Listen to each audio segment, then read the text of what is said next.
komishanka qaranka iyo saddexda xisbi iyo dawladdu waxay isla qaateen in 1 year doorashadii lagu diyaargareeyo hase ahaatee mishkilad kale ayaa soo korodhay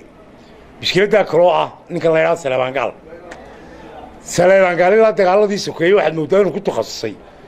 qaabka loo rido dagaalada sokeeya dagaalkii sokeeyay markii warkiisa ka dhacay Saleebaan wuxuu ahaa ninkii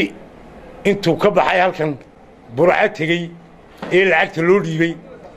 iyadoo hargeysa 7 dagaal ku socdo magaaladii burca intuu mikrafoon dhex qaatay ayuu yidhi 2 saacadood albaabada xidha sidii uu kaneeca buufinayo 2 saacadood waxay ku qaadatay 2 sanadood in burca dagaal ka socdo